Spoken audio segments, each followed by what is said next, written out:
had to go drain my weenus. Moving on swiftly. Fuck.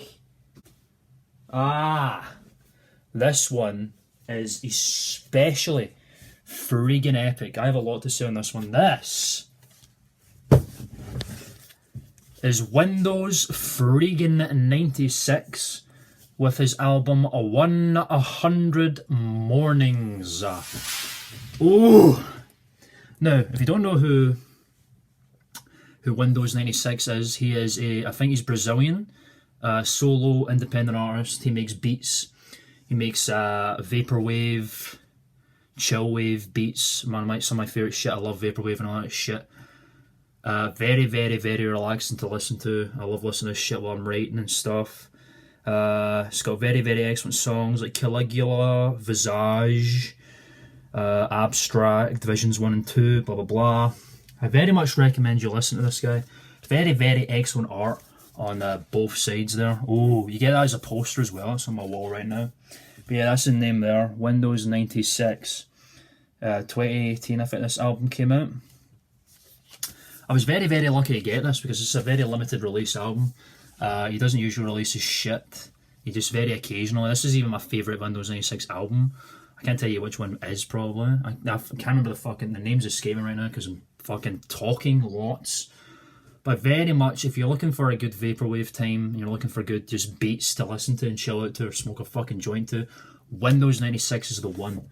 And also, his excellent little bit of a vinyl album, which is a nice little art there on the B side and the A side, is also nice and purple. Ooh, this is actually the second release of this. The first one was yellow, I think, but the purple vinyl I think fits more for the whole aesthetic. So this is a very limited release thing. I don't even know if it's on sale anymore, but I leaped upon it the first opportunity I got because I needed a Windows 96 album in my life because he's one of my favourite artists ever. So big ups to Windows 96, support the homie, give him a fucking look, please do. He definitely deserves a lot more recognition than he gets right about now. Moving swiftly on, got another pretty epic album for you here. This is George freaking Clanton with his album Slide. George Clanton is with a label called 100% Electronica.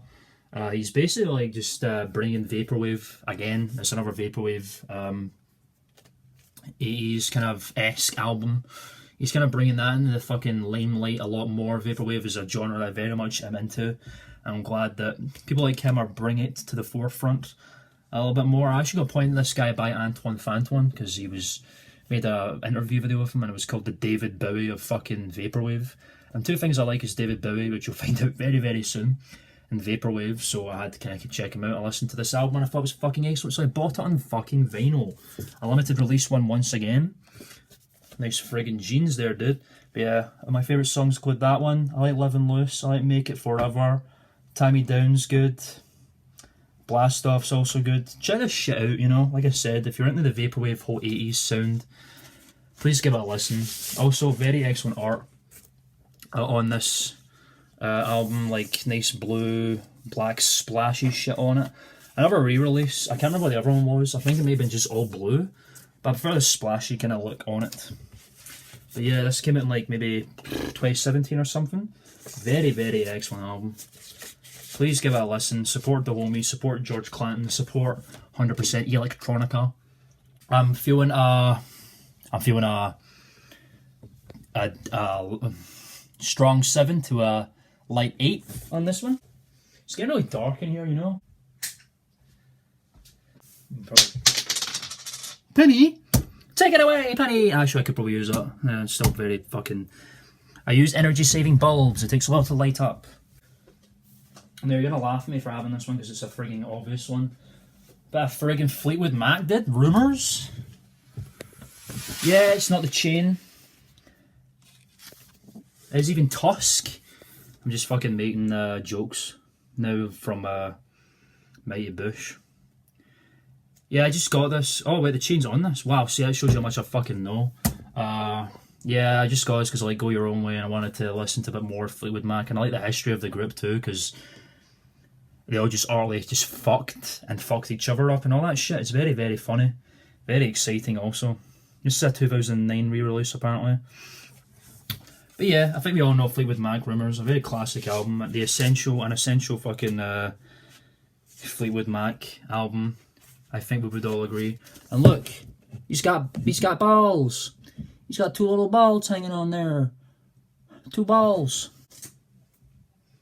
Oh, I missed one fucking full. This is the most recent album that I bought. This is John Frigging Mouse. His 2011 album with We Must Become the Pitiless Censors of Ourselves. Long album name. John Mouse is a philosopher and he's also a musician. Very, very fucking fascinating man. Please watch an interview with this guy because the shit he talks about is fucking incredible. Like, it's hard to fucking decipher just because he's talking so fast and he's talking so much about layered, convoluted shit. But once you can understand what he's on about, it's very, very fascinating. This is another album that takes a lot from like 80s synth. A lot of Baroque stuff in there too, apparently. I'm not going to say that I fucking understand that because I don't listen to Baroque or nothing, but the influence is apparently there, so that's pretty friggin' sweet.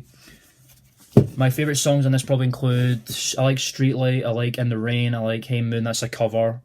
I like The Crucifix. Head for the Country is very good. Cult Killer, Matter of Fact. I just like this whole fucking album, bro. I've really fallen in love with John Mouse recently, and I had to get this album because it's fucking excellent, and I love that art. That fucking lighthouse is beautiful. I need to get more John Mouse. But he sings about some really heavy shit.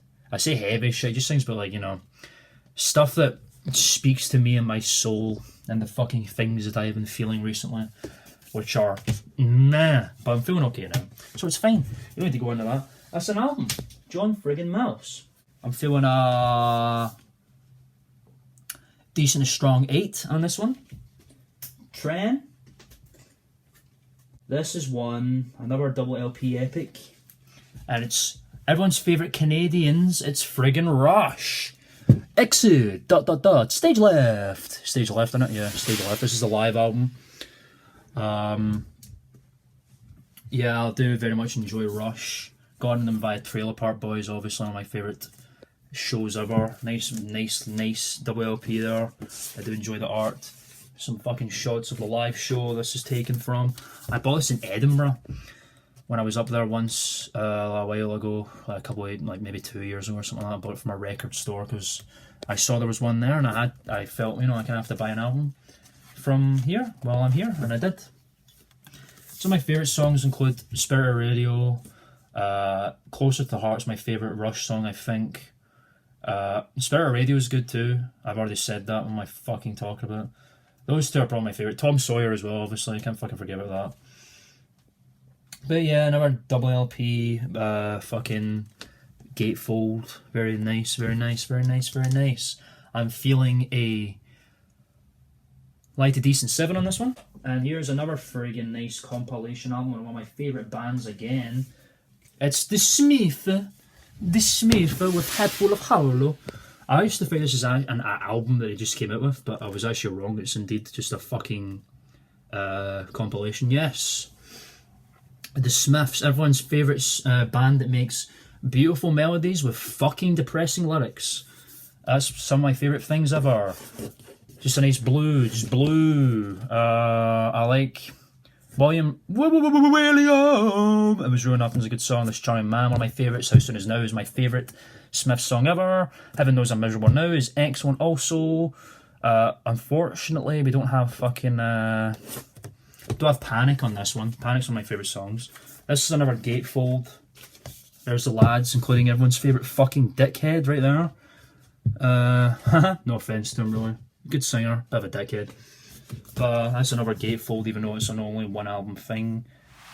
Stuff like that really weirds me out, but you know, I can respect it just to get more. You know, I'm not gonna fucking say no to more art or stuff like that. Again, that's one of my favourite things about buying vinyl, just the packaging itself, just to hold this shit and to fucking take the vinyl out and just fucking, you know, insert it and stuff. Insert it? Play it is what I'm trying to fucking elaborate on, but yes. One of my favourite bands ever. And here comes the world's biggest dickhead on his own. It's the very best of Morrissey. Yeah, I don't fucking know why I have this. I think it got bought from me. I don't really follow Morrissey's solo career. I can't really give a fuck, to be honest with you. Maybe he's got some good songs, but I wouldn't know. I don't listen to Morrissey's single stuff.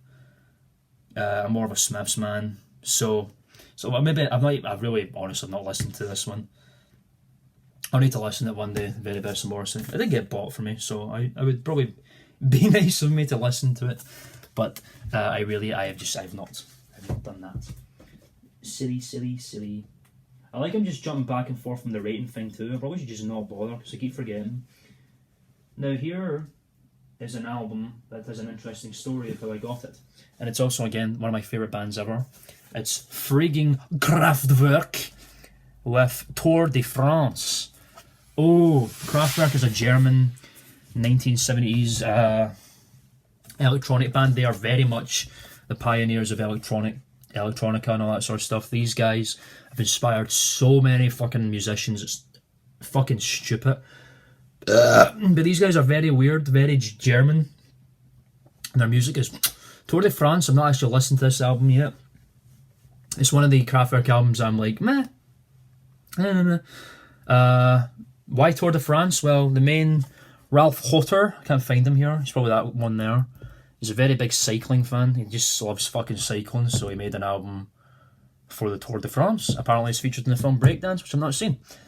This album was given to me by a friend. Apparently this was owned by his father, which I thought was pretty fucking epic, hence why it's like aged. So I got given it, and I had to get a train home from Largs, which is quite far away. It's like an hour away from where I live. I had to go to work that day, and it was the last train before I got to go to work, and I almost missed it. So I sprinted 20 minutes in the fucking heat, like 20-degree heat, sprinted from that house to the train station with this fucking thing like this up to my chest so I don't fucking drop it. Wow, that was incredible. I was sweating that day. And we've got another Kraftwerk album. This is the one that I personally bought, and it is probably my favourite Kraftwerk album ever. And it is the Fan of the Autobahn. I fucking love Autobahn, bro. Beautiful frigging album. One of my favourite, just the fucking... Look, it's Autobahn. Wow. Fucking excellent. The song takes up the entire A side of this album because it's 14 minutes long. But it's fucking incredible. The song is a journey. It's amazing to listen to, and it's also got other really good songs like, this is in German, so you have to fucking forgive me. Commenten Melody 1. Very fucking good, just some lovely fucking synthetic electronic melody. It's very excellent to listen to, chill out to, and all that sort of shit. If you're not familiar with Kraftwerk and you're looking for like electronic kind of music, this is one of the albums. This is one of the albums you need to listen to. Also, it's got some very beautiful sleeve art also. Look at that shit. Fucking beautiful sleeve art right there. Nice little Volkswagen going up and down the Autobahn. And there's the lads. Sitting in their fucking automobile. Fucking dweebs. Oh, hell yeah, dude. Yeah, pretty friggin' sweet. I do love Autobahn very much. And there's a nice little booklet in there too that also is included, which is pretty friggin' sweet. It's just the lyrics to Autobahn, not very much lyrics that there are. Wir fan of the Autobahn. Yeah, Autobahn. One of my favourite albums of all time, and my favourite Kraftwerk album of all time. How epic is that? And we got another Kraftwerk album. Holy fuck, I forget how much shit I own. This is their most recent live album that they released last year. It's 3D. Epic. This was a small portion of their live album. They released a big fucking box. One of those things that's like 12 LPs for like £175 fucking £1,000. I wasn't going to get that, so I just thought I'd settle for the live album, the smaller live album. Very nice art. I love this shit they've been doing recently with the 8-bit group. That's very cool. Very nice art. Very German looking. Nice another gatefold there. There they are as Die Robots. Another excellent album. Excellent song too. It features 8 of their most classic songs from their most classic albums. Autobahn, of course, Radioactivity, Excellent album, excellent song. Trans, Europe, Express, another classic album and a classic song. Man Machine, another classic. Computer World, another classic. Techno Pop, I think that's the one that goes boing, boom, chuck, I can't quite remember. The Robots, and Tour de France. This one's okay. I don't particularly like the live. I don't know what it is.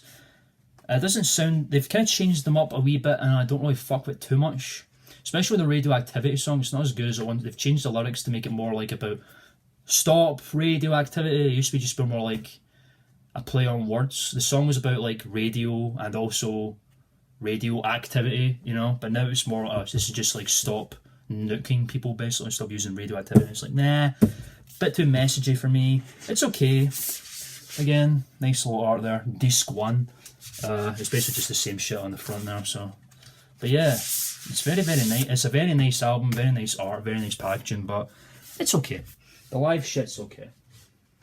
But I'm glad that they're still out there, bro, because they've been fucking about forever. Although Ralph Hutter's like the only remaining original man, I think. This one is very, very fucking special. This fucking here is the soundtrack to Friday the 13th Part 4, the final chapter, the best of the Friday the 13th series, my favourite Friday the 13th fucking film. I fucking love horror. There he is up there. Jason Voorhees is my favourite slasher film ever. Villain. Friday the 13th is my favourite slasher series of all fucking time. It is one of the films that got me into horror as a fucking genre.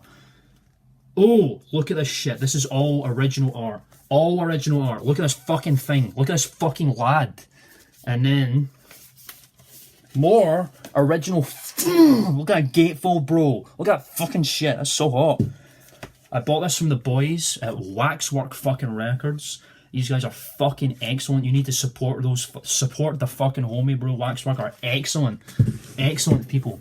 They basically release vinyl albums for the first time, usually ever, of classic, obscure, cult horror films, basically. Got whole sorts of stuff on there. Got a lot of Friday the 13th soundtracks, part 1, 2, 3, and 4. I think they got 5 now too. You know, got like Rosemary's Baby, Shockwaves. I think Child's Play's on there now. Halloween, you know, all that sort of stuff. More obscure things too. I think they got like movies like The Warriors and Taxi Driver and all that shit too. It's very, very well fucking put together stuff. Very reasonably priced too, I would say. I got this a while ago. And let me just show you also. They also do this crazy fucking thing. Look at this shit. The album, as you can see, got Jason on there too, is a fucking spooky, woo, see-through blue. Look at that. I fucking love this album, bro. Oh, every time I look at it, it gets me fucking giddy. I'll show you the B-side too, or the second disc, because it's got a different colour. Basically what they do is when you buy the album, you can also choose the colour of the vinyl itself, because, well yeah, they just do that. They can make custom vinyl colours. There were 2 you could pick with this one. This one's spooky green. There's Jason again, spooky green colour. The options were, I think this one's called Crystal Lake, the one that I got. Kind of a spooky, you know, like lake fog kind of thing. The other one was Tommy Jarvis, which was just like a flat matte white and blue colour, which was a bit I get the idea because it's Tommy Jarvis and that's the outfit he wears in the other films. You may not know what I'm fucking talking about if you've not seen the films, but yeah, it makes sense, but it didn't look that nice, so I got Crystal Lake instead.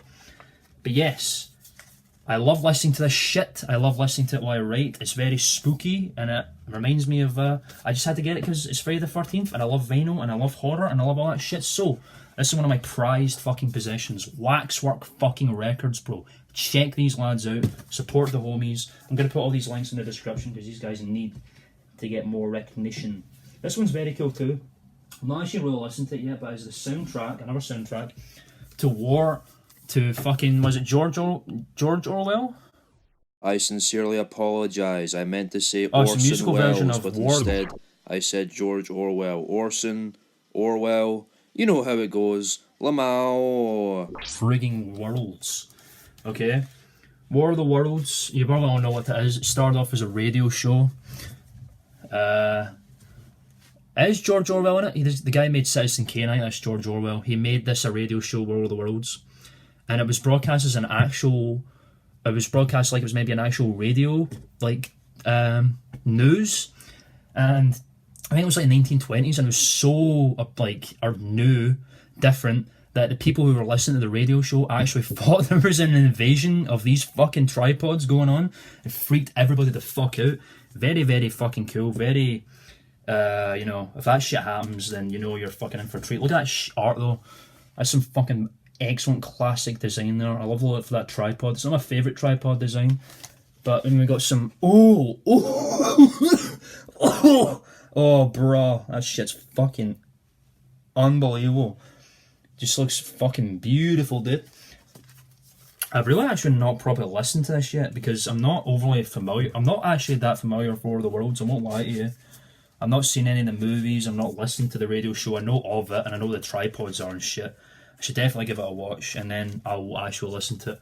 I want to know more about War of the Worlds before I listen to it, but it's a very nice album to own. Very nice, beautiful art and all that shit. I do have a lot of soundtracks, don't I? Speaking of soundtracks, we're still on this. I'm going to show this one first to be in order. This is the soundtrack to my favourite film of all time. Train fucking spotting. This is a 1983 Scottish black comedy film set in Edinburgh, based on a book based on the same book of the same name written by Irvine Welsh, Scottish writer. Set in Edinburgh, basically it's about this man here, Mark. I can't remember his fucking surname. Well, he gets called Rent Boy anyway. And then you've got Sick Boy there. There's Spud. There's friggin' Begbie, Francis Begbie. Fuck me, I almost forgot his name there. And her, whose name I can't fucking remember. This was her first acting role though. She volunteered actually for this role, which is very fucking ballsy because there's a big fucking sex scene in it that she's a part of. But yeah, this is my favourite film of all time, not just because I'm Scottish. It's a very fucking heavy film. The art direction is very fucking excellent. Danny Boyle was an excellent director. It's about heroin addicts and all that sort of stuff. It's very fucking heavy stuff. But I kind of like that sort of shit anyway. Heavy sort of stuff. And the soundtrack to this, and one of the things that makes this film so fucking good is the soundtrack is fucking amazing. It's basically just a collection of everything 90s, you know? Like we've got Iggy Pop, Lust for Life, Brian Eno, Deep Blue Day, that was a good song. I'm just going to pick out the ones that New Order, Temptation, Nightclubbing, Iggy Pop, Blur, Sing, Lou Reed, Pulp, Underworld, you know, Born Slippy, that's the song that's fucking we all know and love. I fucking love that song, bro. But yeah, I got this for a birthday present a long time ago, and it's one of the best fucking gifts I ever received ever, and I'm very grateful for it this very day. Just an excellent album, excellent soundtrack, excellent fucking film. Top 10 films of all time, this is my number one. I said 93, it's 96 this came out actually. Sick Boy's my favourite character though. And then we've got the choose life quote there.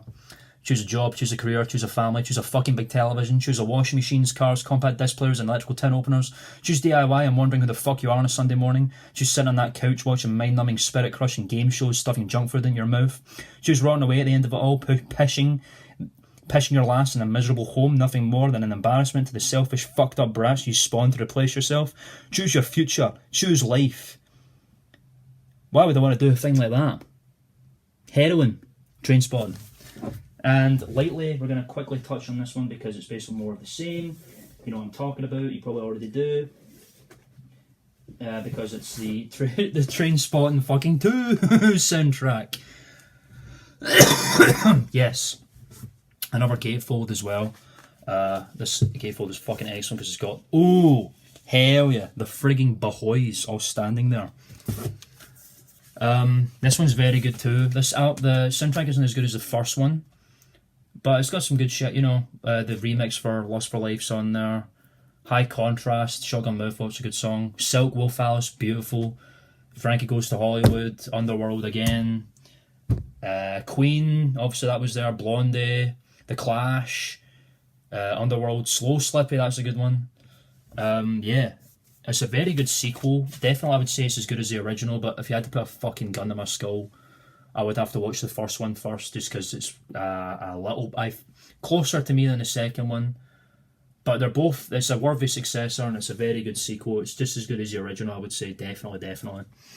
But that's just lightly touched on it. But yeah, that's the sequel, also based on a book called Porno, also by Irving Welsh, obviously. I think that's set, let's just set 20 years after the first film. I think that one's the same. So that's pretty freaking cool. And now we got one more fucking soundtrack, I promise. This is the latest soundtrack I bought. Again, I think this is probably my 4th favourite film of all time. Stanley Kubrick's Full Metal fucking Jacket. I love this fucking film. 2 things I love: Stanley Kubrick in Vietnam, just the history of Vietnam, the Vietnam War, because it's incredibly fucked up, that whole fucking scenario. And Stanley Kubrick is my favourite director of all time. He made my favourite films: Clockwork Orange, Full Metal Jacket, Doctor Strangelove. They're my top 3 in my top 10 list anyway. And he also made The Shining, obviously. Barry, fucking whatever the fuck that one's called. Barry Allen, is it? I don't know. And other films like that. It's 2001 and all that shit. But yeah, it's a very, very nice soundtrack. Just a bunch of different, like, fucking 60s music, obviously, as the setting. Hello Vietnam, one of my favourite songs. Woolly Booley, good song. These boots are made for friggin' walking, Surfing Bird. Surfing Bird, Lois. Although it's a very short album, because there's not actually that many songs in the movie, apart from like the original film music and stuff. But I just had to own it because it's a testament to my favourite film, and also the vinyl itself is a nice military friggin' green colour. Hell yeah. Very nice. I just saw it one day in a shop and I thought, well, I'm going to own that. I'm going to buy that. Also got some shots from the film in the back there. There's Private Joker looking scared. There's Animal Mother with a big gun. There's a Vietnamese woman. There's Animal Mother and some friends. There's a man getting killed.